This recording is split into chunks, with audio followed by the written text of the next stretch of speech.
Is your RTO ready for the new language, literacy, numeracy, and digital skill requirements coming in on the 1st of July 2025?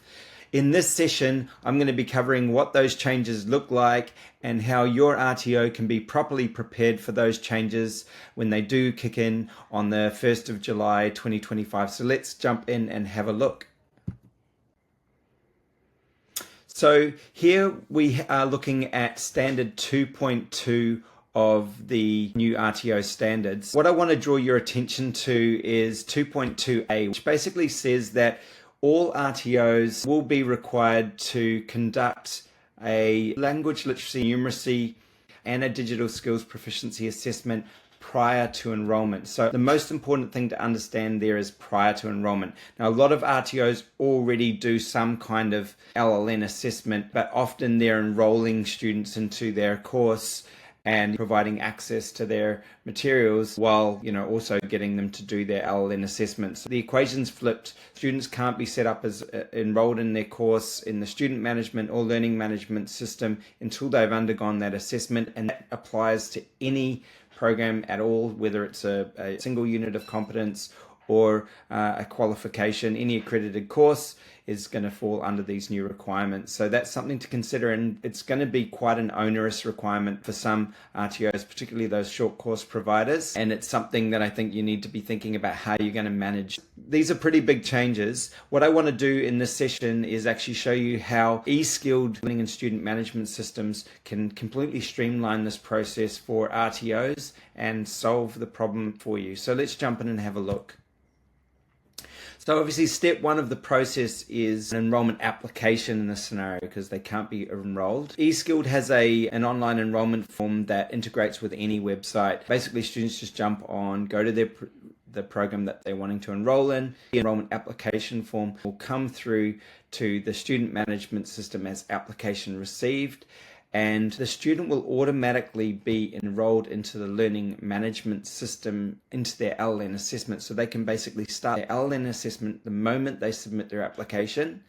And from there, the system, the LMS, will create a spiky profile of their results. So basically the language, literacy and numeracy assessment as well as the digital skills assessments are mapped across frameworks. So the LLN assessment is mapped against the Australian Core Skills Framework, and the digital skills assessment is mapped against the Australian Digital Skills Framework. So two very recognized frameworks and the standards for assessing these different skills. So the system will create a spiky profile that the student can see on their student profile. The trainer can obviously see it in the learning management system.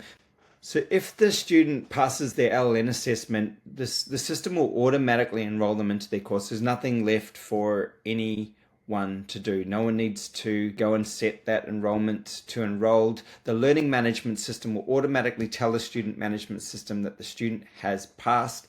The student management system will automatically update the student to enrolled and enroll them in their course in the LMS, and away they go. They can literally start their course straight away. So this is where the magic comes in. The whole thing is automated unless the student has some LLN support needs, and in which case the LMS will tell the student management system that the student requires assistance. So basically on the student profile in the student management system, there'll be a flag on the LLN tab on a student's profile that says LLN assistance required, but no one needs to be monitoring that because you can automatically set up a task to notify your LLN support staff that the student needs assistance, which is obviously critical to make sure that they get their assistance they need because they're stopped, they can't continue with the course. And so the LLN support person can literally review their assessment, work out what support is required, record the support notes in the LLN notes section on the student profile. What's really cool about that